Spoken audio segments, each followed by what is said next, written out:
guys, it's Patton Kesselring, and welcome back to Warships Ascendancy of the Terrible, Episode 2. Warships Episode 10, Part 2. Whatever, I don't care.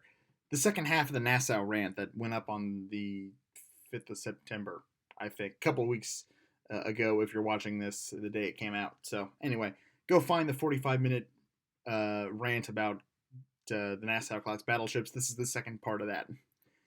The reason I say that the way I do is because I'm recording these in advance and I don't know when this one's going to be set to go up, but probably going to be a while. Anyway, never mind. When we last left off from the Nassaus, I just explained why the design was absolutely terrible. And as such, I'm going to try to restrain my anger in this video while I explain the service careers of the various ships in the class. I should, however, mention that while I ranted a lot about the ships in the last video, the reason a ship design being bad or being capable of making this list does not necessarily mean that its designers were idiots. And I think when I recorded that part, that came off, and I want to set that straight now. The people who designed the Nassau's were not idiots. They were very much designing a ship for its time, which kind of meant that it wasn't going to be future-proof. But then again, when it was designed, no one had seen HMS Dreadnought coming, so no one knew to build a ship to counter it. Now, to be fair, once they knew about it, the Nassau design being tweaked the way it was didn't create that good a battleship. But that's why they built the Helgolands and the subsequent ships. So just because the Nassau design is terrible for the time that it's built in, does not mean that the ship itself was designed by complete idiots. There are ships that are designed by complete idiots. But the Nassau is very much a situation of it was made obsolete before it was even built, so it was rushed to come into form with its now contemporary opponents.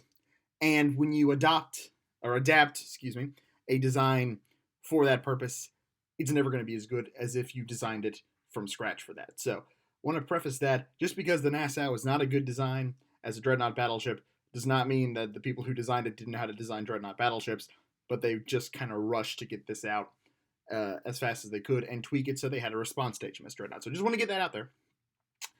I guess kind of anticipating comments on the last video before they happen. Maybe. But also just to set the record straight, just because I don't think the Nassau is a good design does not necessarily mean that it was bad upon its original creation date when someone first thought it up, because it wasn't. And I allude to that in the history of the design. It was designed to be a counter to the Lord Nelsons, which are pre-dreadnoughts, and it was a pretty good counter to those, just not to HMS Dreadnought. Anyway, moving along swiftly. This will be in a fair bit of detail on each ship's service career, so if there's a ship you specifically want to see, I'm going to try to put time cards in the description. This is going to be the last video that I kind of do this way because these end up being really long. In the future, I'm probably going to separate these into their own separate videos. But I've written this one as one big long video, so I'm just going to record it as one big long video. So if there's a certain ship you want to see, check the time cards that I hopefully have put in the description, or that some commenter, who I will thank in advance if I forget, has gracefully and hopefully, thankfully, put into the comments and not made a big fuss about how stupid I am. I'm going to thank you in advance for that. I'm not saying you'd be wrong in saying how stupid I am. I'm just saying, please don't make a whole thing in the comments about it. This might turn into a 3-part video. But again, I don't feel like recording 4 videos on this, so I'm going to leave it the way I've originally written it. And, there's only 4 ships, and they're very, very similar, so might as well do it all in the same one. So, there you go. Anyway, as mentioned in my previous video, there were 4 Nassau-class battleships: Nassau, Westfalen, Rhineland, and Posen. All 4 were laid down in the summer of 1907, were launched in 1908, and commissioned in 1909 and 1910. Nassau was ordered under the provisional name Ersatz Bayern, which basically means that the ship was intended to replace the old Sachsen-class ironclad Bayern, and at this point I'm going to apologize for the poor German pronunciation. She was laid down on July 22, 1907 at the Kaiserliche Werft in Wilhelmshaven. Construction proceeded under absolute secrecy, presumably because they were too embarrassed to admit they were building a ship such as this. Soldiers were even used to guard the shipyard, contractors, and materials. She was launched on March 7, 1908, and was christened by Princess Hilda of Nassau. The ceremony was attended by Kaiser Wilhelm II and Prince Henry of the Netherlands, representing his wife's House of Orange, Nassau. European royalty, go figure. Fitting out was delayed a bit when a dockyard worker accidentally removed a large blanking plate from a pipe, which subsequently flooded the ship, and since the ship had no watertight bulkheads, the water spread throughout the ship, causing it to port and sinking the ship to the bottom of the 1.6 meter dock. It's about 5 foot 3 inches. Not an auspicious start. Nassau had to be pumped dry and cleaned as a result. It was finally completed by the end of September 1909 and was commissioned into the High Seas Fleet on the 1st of October, where her sea trials began immediately. And just so you have a timeline, Dreadnought was launched 25 months earlier on February 2nd, 1906, and was a better design. But I kind of addressed that at the beginning of this video, so there you go. On October 16th, Nassau and Westfalen participated in the ceremony to open the third entrance to the Wilhelmshaven Naval Dockyard. In February 1910, both took part in the annual maneuvers with the rest of the High Seas Fleet. Nassau's trials were over on May 3rd, and she joined the new 1st Battle Squadron. Over the next 4 years, she participated in fleet maneuvers and exercises. In 1912, a summer training cruise was derailed by the Agadir crisis, and the cruise only went to the Baltic. In 1914, her cruise to Norway was interrupted when the Kaiser called her back after 2 weeks.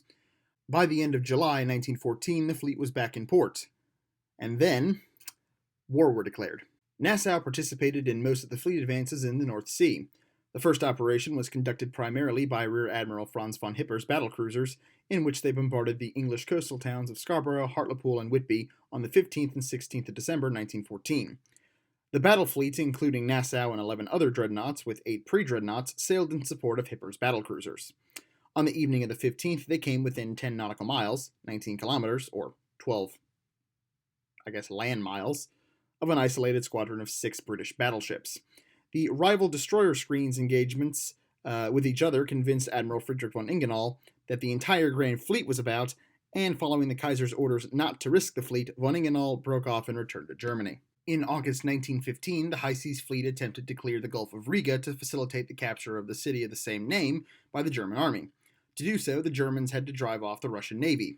Remember, this is the same Russian Navy that did this, and of course, let's not forget this. The Russian force in the Gulf included several gunboats and destroyers and the pre-dreadnought Slava.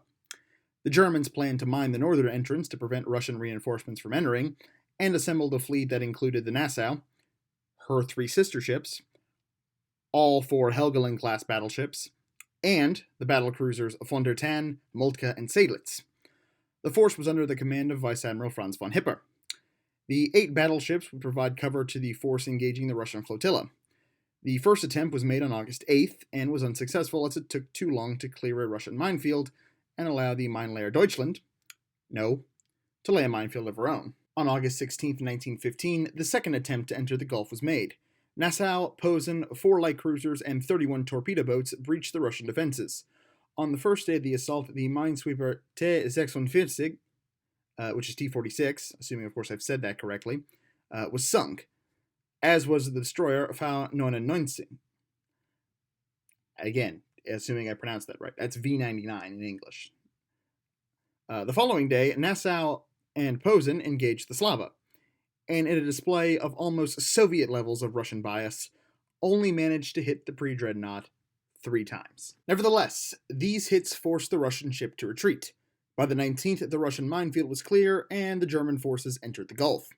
Reports of Allied submarine activity in the area prompted the Germans to call off operations on the following day. Nassau and Posen remained in the Gulf until the 21st of August, assisting in the destruction of the gunboats Sivuk and Koretz. And if you thought my German was bad, you should hear my Russian. Next up, of course, was the Battle of Jutland on the 31st of May and 1st of June 1916. Nassau was in the 2nd Division 1st Battle Squadron. For the majority of the battle, 1st Battle Squadron formed the center of the line of battle behind Rear Admiral Benkes. Benkes. I'm so sorry. 3rd Battle Squadron, followed by Rear Admiral Moves, pre-dreadnoughts of 2nd Battle Squadron. The lineup was Rhineland, Westfalen, Nassau, and Posen, the squadron flagship. While the German fleet reorganized into a nighttime cruising formation, the order of the ships was reversed, making Nassau now second in line behind Westfalen. Between 1748 hours and 1752 hours, 11 dreadnoughts of the High Seas Fleet opened fire on the British 2nd Light Cruiser Squadron. Nassau targeted the cruiser Southampton, and it is believed to have scored a hit on it at approximately 1750 hours at a range of 20,100 yards. She in fact did hit her, but it was a glancing blow, and Southampton was none the worse for it. She shifted fire to the cruiser Dublin. Firing ceased at 1810 hours.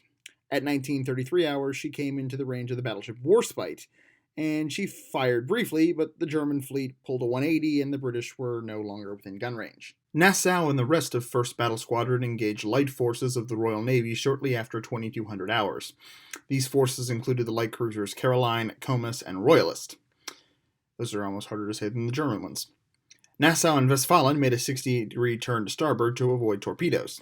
The two ships opened fire at Caroline and Royalist at a range of 8,000 yards. The British turned away before attempting to get a torpedo strike off. Caroline fired 2 torpedoes at Nassau. The first passed her bows, the second skirted underneath of her. At midnight on the 1st of June, the German fleet was attempting to pass behind Jellicoe's force when it encountered a line of British destroyers. Nassau attacked the Spitfire and attempted to ram her in the confusion.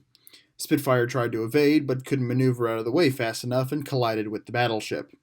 Nassau fired her forward 11-inch guns, but these guns couldn't be depressed low enough. Still, despite not being able to hit the destroyer, the blast from the guns tore the bridge of the destroyer to shreds. Spitfire disengaged from Nassau, and when it did, it took a 6-meter, 20-foot portion of the armor belt with it. The collision also disabled one of the 5.9-inch guns and left a 3.5-meter, 11.5-foot gash above the waterline, slowing the ship to about 15 knots until it could be repaired.